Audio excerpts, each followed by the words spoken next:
Welcome to Firearms of America. Today I am back here at Shooters in Fort Myers, Florida with this Glock 17 Generation 3 chambered in 9mm. Very popular gun. Let's do some shooting and find out what it can do. Now, 9mm, obviously one of the most popular rounds out there. This right here is a almost 4.5 inch barrel. Should be handling the recoil from the 9mm pretty good. Now, starting with the magazine, if you're not familiar with Glock pistols, which honestly I'd be surprised if you're not, one of the most popular pistol manufacturers out there, Glock, originally from Austria, developed by Glock Gaston, originally a curtain rod manufacturer. And that's why it's so good with plastic. That's why popular plastic gun. People hate when I say that, plastic gun. Yeah. Anyway, the magazines from the Glock are definitely my top favorite magazines out there. As you can see, they are nicely numbered. Now, this is the standard 17 capacity magazine that comes with it, but you can also get 19, 24, 31, and 33 capacity magazine for this pistol. All right, I got 10 rounds in. Let's do some shooting. And I'll try to hit that orange circle on the bottom right there, because that's left since my review of the revolver. Failed attempt to hit that orange bottom. Let's see. All right. That feels so good after the...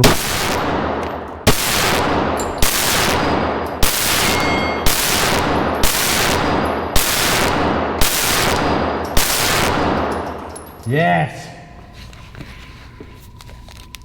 I cannot express how good this feels after a 357 Magnum in a short 3.5 inch barrel. But let's get back to this. So 9mm in a 4.5 barrel here in this Glock 17 feels very, very nice. I'll do 5 more rounds through it just to get a little bit of a better feel now after I shot it the first time. Let's see. I do like the numbers on the back. Definitely helps people like myself who like to talk during the shooting. All right, let's see if I can hit that pedal on the top right there. Let's see, one hand operation. Just beautiful. Absolutely love it. All right, let's see. There you go. Turn. There you go. Turn. And one more. Aha! What happened here?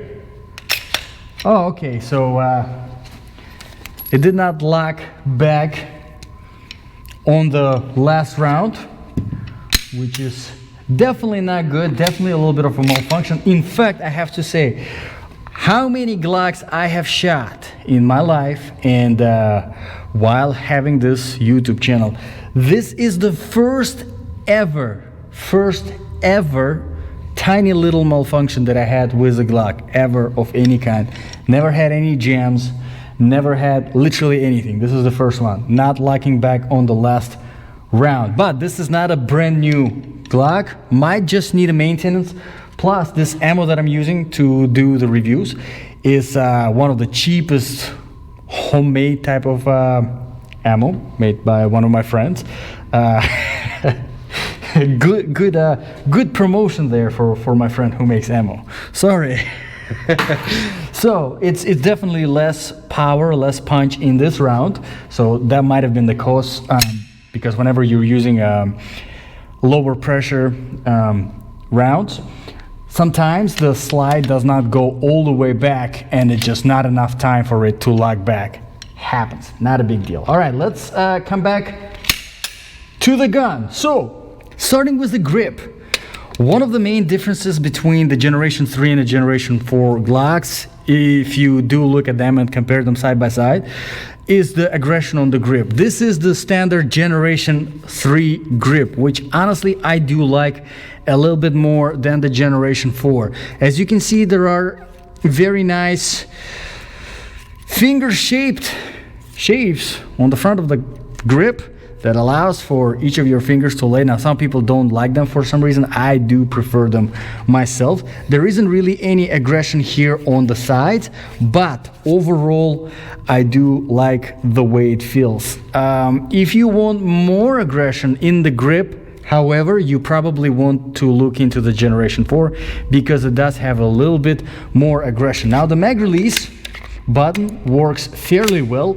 It is reversible, so you can get it on the other side, although this gun wouldn't really be appropriate for lefties or leftists. No, lefties. Definitely not for lefties, because even if you do reverse the mag release button, the slide release is not ambidextrous anyway. So keep that in mind. Now, we do have our Glock trigger, which has your standard to a Glock, the sort of a pre-trigger. They call it the safe action trigger, right? Before you put your finger actually on the trigger, you have a little bit of that pre-trigger, right? And then you have a little bit of probably about 1.5, maybe even 2 millimeters safe familiar travel. And then you have probably about 3 millimeters of unfamiliar travel, and then a crisp snap.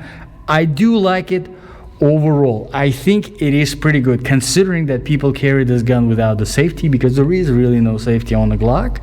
Yes, I think this trigger is very good and very, very appropriate for concealed carry. Now, going back a little bit to the grip, you probably already noticed the serrations on the front, which I do like sometimes to grab it like this.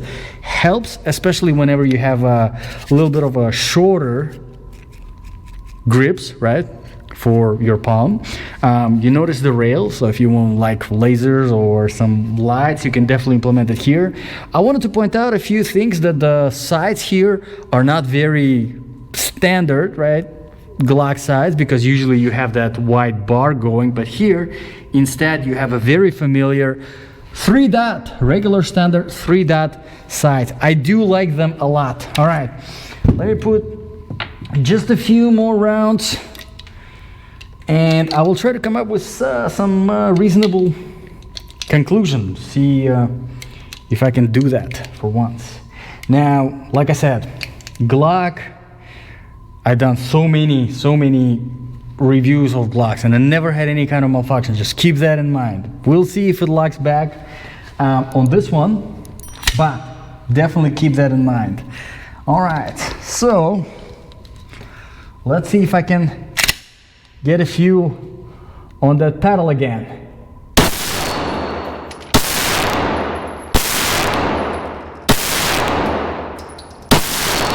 All right. Last round, not very good shooting, but I am happy to tell you that it did lock back on the last round this time. So pretty good. Now, a few things that I wanted to point out.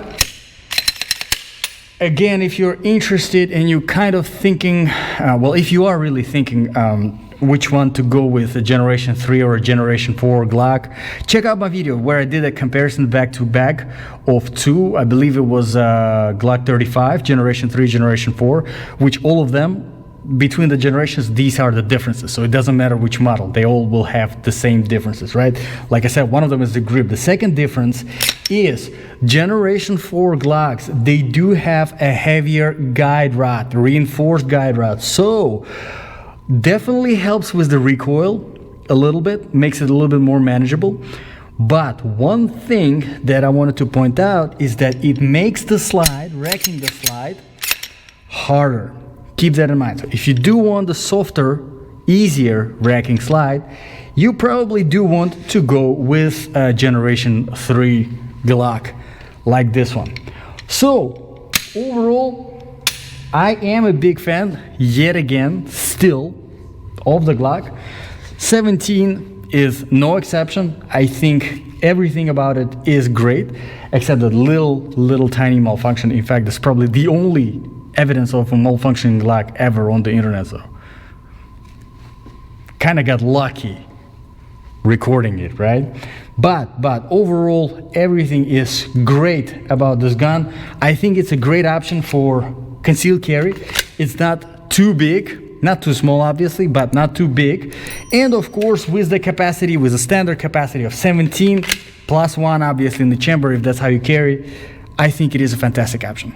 However, if you want an even better option for the concealed carry, the next review that I'm going to be doing is this Glock 19, again chambered in 9mm. So if you're interested, make sure to subscribe because that review is coming soon. Thank you very much guys for watching. This was Firearms of America. I'll see you guys in the next video.